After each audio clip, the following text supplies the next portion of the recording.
ध्यायेत नित्यं महेशं रत्नगिरिनिभं चारुचन्द्रावतंसं रत्नाकल्पोज्ज्वलांगं परशुमृगवरा भीतिहस्तं प्रसन्नं पद्मासीनं समन्तात् अस्तुत्ममृगनैर्व्याघ्रकृतिं वसानं विश्वाद्यं विश्वबीजं निखिलभयहरं पंचवक्त्रं त्रिनेत्रम्। ओम नमः शिवाय। जय श्री राधे कृष्ण। आप सभी का आपके अपने YouTube channel BK Mishra present में बहुत बहुत स्वागत है। आइए आज आप सब सुनेंगे सावन सोमवार व्रत की कथा। आप सभी भक्तों को श्रावण मास की ढेर सारी शुभकामनाएं। आप सभी के जीवन में भगवान भोलेनाथ माता पार्वती की कृपा से आप सभी को सभी प्रकार के सुख और समृद्धि की प्राप्ति हो। भगवान आप सभी भक्तों के इच्छाओं को पूर्ण करे। हिंदू धर्म में श्रावण महीने का बड़ा ही विशेष महत्व माना गया है। श्रावण के महीने में भगवान शिव जी का पूजन करने का विशेष महत्व होता है। इस दौरान भक्तजन दूर दूर तक यात्रा करते हुए भगवान शिव के मंदिरों में, तीर्थों आदि जगहों पर जाकर के यात्रा करते हुए भगवान शिव का जलाभिषेक करते हैं। इससे भगवान देवादिदेव महादेव अपने भक्तों पर अति प्रसन्न होते हैं। श्रावण के महीने में विशेष प्रकार से प्रति श्रावण के जितने भी सोमवार होते हैं, उन सभी सोमवार का भक्तजन जो भी व्रत को धारण करते हैं, इस दौरान भगवान शिव जी का पूजन करते हैं, कथा श्रवण करते हैं। इससे भगवान शिव जी अपने भक्तों के सभी प्रकार के दुख और कष्टों को दूर कर देते हैं तथा सुख और समृद्धि का आशीर्वाद प्रदान करते हैं। सावन सोमवार के व्रत में इस दिन जो कि दिन भर उपवास रहते हुए भगवान शिव जी का सुबह और शाम के वक्त पूरे विधि विधान के साथ पूजन करना चाहिए। इस व्रत में कम से कम 3 प्रहर बीत जाने के बाद ही फलाहार आदि ग्रहण करनी चाहिए।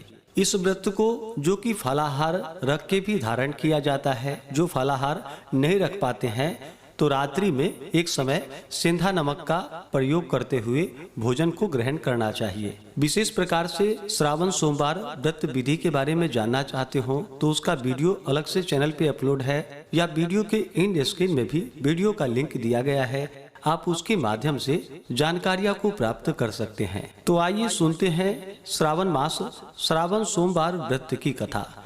तो बोलिए प्रेम से भगवान भोलेनाथ की जय, माता पार्वती की जय, सर्व देवी देवता की जय। कथा के अनुसार प्राचीन काल की बात है। एक नगर में एक वैश्य रहता था जो बड़ा ही धनी तथा ऐश्वर्य युक्त था, जिसके कारण उसे किसी प्रकार का दुख या कष्ट नहीं था। परंतु इतनी अतुल संपत्ति होते हुए भी उसे भोगने वाला उसकी कोई संतान न थी, जिसका उसे सर्वदा ही दुख बना रहता था। वैश्य भगवान शिव जी का बड़ा भक्त था और प्रति सोमवार को शिव जी का व्रत तथा पूजन किया करता था।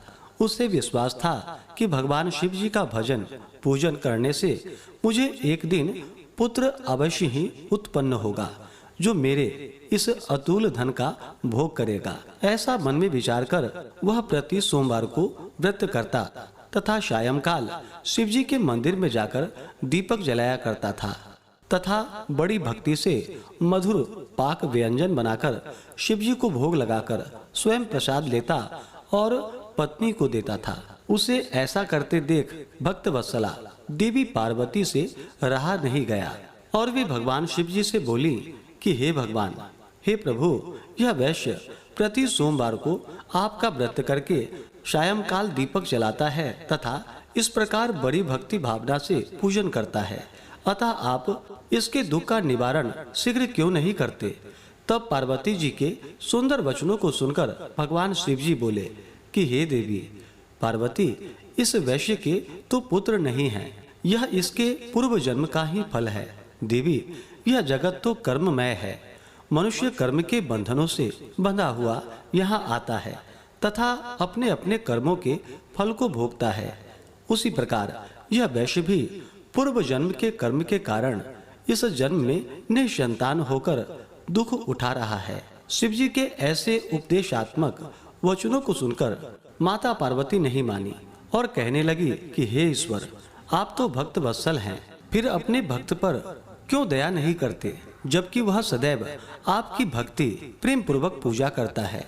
फिर आप उसे पुत्रवान करके उसके दुख का नाश क्यों नहीं कर देते? यदि आप अपने भक्तों के दुख का निवारण नहीं करेंगे तो कौन आपका व्रत, पूजन और सेवा करेगा? हे भगवान शिव जी, हे देवादिदेव महादेव, मेरा आपसे अनुरोध है कि आप कृपा करके उसे अवश्य ही पुत्रवान कीजिए। जब पार्वती जी शिव जी से ऐसा कहने लगी तो शिव जी बोले कि हे देवी, जब तुम ऐसा कहती हो तो मैं तुम्हारे कहने से उसे पुत्र का वर देता हूँ। यद्यपि उसके भाग्य में पुत्र का सुख नहीं है, यह तो केवल 12 वर्ष तक ही जीवित रहेगा। इसके पश्चात वह मृत्यु को प्राप्त हो जाएगा। इस प्रकार कुछ काल व्यतीत होने पर उस वैश्य की स्त्री गर्भवती हुई तथा 10वां महीना प्राप्त होने पर एक सुंदर पुत्र की उसे उत्पत्ति हुई, जिससे उसके घर में बड़ी खुशी मनाई गई। सब लोग अत्यधिक हर्षित हुए, परंतु उस वैश्य को कुछ विशेष सुख नहीं मिला, क्योंकि उसे यह विदित था कि यह पुत्र 12 वर्ष बाद पुनः मृत्यु द्वारा ग्रसित हो जाएगा। इस प्रकार हंसी खुशी में वह 12 वर्ष का हो गया। एक दिन उसकी माता वैश्य से विवाह के लिए कहने लगी तो उसका पिता विचार कर कहने लगा कि अभी विवाह की क्या जल्दी है, अभी तो मैं इसे काशी जी पढ़ने के लिए भेजूंगा। स्त्री से ऐसा कहकर उस वैश्य ने बालक के मामा को बुलवाया और उसे खूब अधिक धन देकर बोला, अब तुम अपने भांजे को काशी जी ले जाओ और इसे विद्या अध्ययन इससे करवाओ तथा रास्ते में स्थान स्थान पर ब्राह्मणों को भोजन देते तथा यज्ञ करते हुए जाना। इस प्रकार वे दोनों मामा भांजे स्थान स्थान पर ब्राह्मणों को भोजन देते तथा यज्ञ करते हुए एक नगर में पहुँचे। वहाँ के राजा की कन्या का उस दिन विवाह था। कन्या बड़ी ही रूपवती और सर्वगुण संपन्न थी, परंतु राजकुमार अर्थात जिससे उस राजकुमारी का विवाह होने वाला था वह काना था, जिससे उसके पिता को चिंता थी। परंतु जब उसने वैश्य के पुत्र को देखा जो बड़ा रूपवान था तो विचार कर उसके मामा से कहने लगा कि यदि थोड़ी देर के लिए आप अपने भांजे को मुझे दे दें तो आपकी बड़ी कृपा होगी।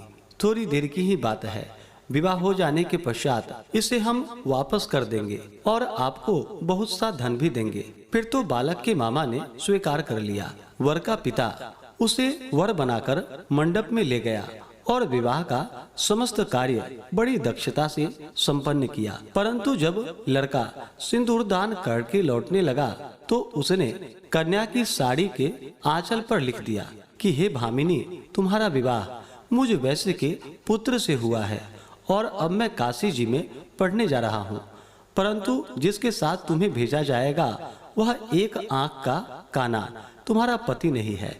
इस प्रकार विवाह कार्य संपन्न होने पर विदा की बेला पर जब राजकुमारी ने अपनी साड़ी पर कुछ लिखा देखा तो उसे पढ़कर उसने राजकुमार के साथ जाने से इनकार कर दिया और बोली, यह मेरा पति नहीं है, मेरा पति तो वैश्य पुत्र है जो इस समय काशी जी में पढ़ने के लिए गया है।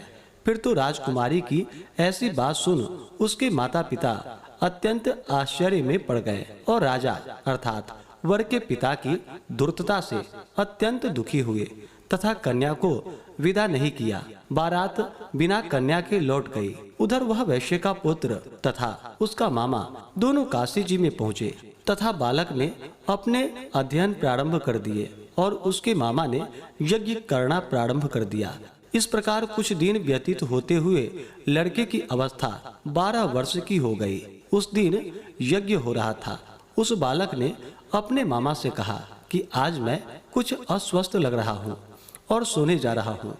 ऐसा वह जाकर मामा से कहकर के सो गया, परंतु उसके सोने के थोड़ी देर बाद ही उसके मामा ने आकर देखा तो भांजे को मरा हुआ पाया, जिससे वह अति दुखित हुआ। परंतु यज्ञ हो रहा था, इसलिए यज्ञ विध्वंस के भय से चुप रहा। और जब यज्ञ कार्य संपन्न हो गया तथा सब ब्राह्मण चले गए तब वह खूब जोर जोर से रोने लगा। उसी समय भाग्यवश पार्वती जी सहित शिव जी उधर से जा रहे थे कि तभी पार्वती जी ने करुण रुदन को सुना, जिसे सुनकर उनका हृदय द्रवीभूत हो गया और वे भगवान शिव जी से कहने लगी कि हे कृपा निधान, देखिए तो कौन इस समय इतनी करुणा से रुदन कर रहा है, आप वहां चलकर देखिए वह क्यों रो रहा है। तब पार्वती जी का ऐसा आग्रह देख शिव जी उस स्थान पर गए जहां उसका मामा अपने भांजे को लेकर रो रहा था। फिर तो पार्वती जी ने उस बालक को पहचान लिया और बोली कि हे महाराज, देखिए तो इतना सुंदर यह वैश्य का बालक मरा जा रहा है जो आपके वरदान से हुआ था। शिव जी बोले कि हे देवी, यह बालक अपनी आयु समाप्त कर चुका है और मर गया है, इसमें किसी का क्या दोष। पार्वती जी ने कहा कि हे देवादिदेव भगवान शिव, जैसे आपने इसे अब तक 12 वर्ष की आयु दी थी, वैसे ही जीवन पर्यंत के लिए और आयु दे दीजिए, नहीं तो वह वणिक पुत्र के वियोग में मृत्यु को प्राप्त हो जाएगा। तब पार्वती जी के ऐसा कहने पर शिव जी ने वणिक पुत्र को जीवित कर दिया। इस प्रकार भगवान शिव जी के वरदान से वह जीवित हो गया और भगवान शिव पार्वती पुनः अपने धाम को अंतर्ध्यान हो गए। फिर कुछ दिनों के पश्चात वह बालक अपने मामा के साथ अपने नगर की ओर चल पड़ा तथा रास्ते में चलते चलते पुनः उसी नगर में आया जिस नगर में राजकुमारी के साथ उसका विवाह हुआ था। वहां पहुंचकर उसने यज्ञ करके ब्राह्मण भोजन कराया, जिससे भोजन करते जाते हुए पंडितों द्वारा राजा को यह खबर लगी कि काशी से कोई वैश्य पुत्र आया है जो यज्ञ करके ब्राह्मणों को भोजन दे रहा है। राजा उसे देखने के लिए गया और वहां पर उसने स्वयं अपने जामाता को देखा तो अति प्रसन्न हो आदर के साथ अपने महल में ले आया और कुछ दिन तक रखकर खूब आदर सत्कार दिया और पुत्री को खूब दान दहेज देकर पुत्री और जामाता को विदा कर दिया। तब वह वणिक पुत्र स्त्री सहित मामा के साथ अपने नगर की ओर चल पड़ा। जब वे लोग घर के थोड़ा नजदीक आए तो मामा ने कहा कि मैं जाकर पहले अपनी बहन को तुम्हारे आने की खबर देता हूँ, जिससे कि वह वधू सहित तुम्हारा स्वागत कर सके। इधर वह वैश्य अपनी स्त्री सहित छत पर जा बैठा था कि यदि मेरा पुत्र काशी से लौटकर नहीं आएगा तो हम लोग यहीं से कूदकर प्राण दे देंगे। परंतु जब साले ने आकर यह कहा कि आपका पुत्र कुशल से अपनी स्त्री सहित आ रहा है, आप लोग विधिवत उसका स्वागत कीजिए। साले की ऐसी बात सुनकर वे लोग अति प्रसन्न हुए और बड़े आदर के साथ पुत्र वधू का स्वागत किया और अति प्रसन्न हो सोमवार व्रत करके भगवान शिव जी का विधिवत पूजन वंदना किया। जो मनुष्य इस प्रकार से भगवान शिव का प्रिय सोमवार का व्रत धारण करते हैं, भगवान शिव जी का पूजन करते हैं और इस कथा को पढ़ते हैं अथवा सुनते हैं, वह सभी कष्टों से छूटकर अपने समस्त मनोरथों को पूर्ण कर पाते हैं। तो बोलिए प्रेम से भगवान भोलेनाथ की जय, माता पार्वती की जय। तो आइए अब सुनते हैं भगवान शिव जी की आरती। शीश गंग अर्धंग पार्वती सदा विराजत कैलासी, नंदी भृंगी नृत्य करत है गुण भक्तन शिव की दासी। शीतल मंद सुगंध पवन वह बैठे हैं शिव अविनाशी, करत गान गंधर्व सप्त स्वर राग रागिणी अति गासी। यक्ष रक्ष भैरव जहाँ डोलत बोलत हैं वन के वासी, कोयल शब्द सुनावत सुंदर भवर करत है गुंजासी। कल्प द्रुम अरु पारिजात तरु लाग रहे हैं लक्षासी, कामधेनु कोटिक जहाँ डोलत करत फिरत हैं भिक्षासी। सूर्य कांत सम पर्वत शोभित चंद्र कांत सम हिम राशि, छहों तो ऋतु नित फलत रहत हैं पुष्प चढ़त हैं वर्षासी। देव मुनि जन की भीड़ पड़त है निगम रहत जो नित गासी, ब्रह्मा विष्णु ध्यान करत हैं कुछ शिव हमको फरमासी। रिद्धि सिद्धि के दाता शंकर सदा आनंदित सुख राशि, जो कोई सुमिरन सेवा करता टूट जाए यम की फांसी। त्रिशूल धर जी को ध्यान निरंतर मन लगाए कर जो गासी, दूर करो विपदा शिव तनु को, जन्म जन्म शिव पद पासी। कैलासी काशी अविनाशी, मेरी सुध लीजो प्रभु। सेवक जान सदा चरण को, अपनो जान दर्श दीजो। तुम जो प्रभु जी सदा सयाने, अब गुण मेरो सब ढकियो। सब अपराध क्षमा कर शंकर, किंकर की विनती सुनियो। शेष गंग अर्धंग पार्वती, सदा विराजत कैलासी। नंदी भृंगी नृत्य करत हैं, गुण भक्तन शिव की दासी। गुण भक्तन शिव की दासी, गुण भक्तन शिव की दासी। तो बोलिए प्रेम से भगवान भोलेनाथ की जय, माता पार्वती की जय, सर्वदेवी देवता की जय। इसी प्रकार से जो भी भक्त सच्ची श्रद्धा के साथ, नियम और निष्ठा के साथ श्रावण मास सोमवार का व्रत धारण करते हैं, इससे भगवान शिव जी अपने भक्तों के सभी प्रकार के दुख और कष्टों को दूर कर देते हैं तथा सुख और समृद्धि का आशीर्वाद प्रदान करते हैं।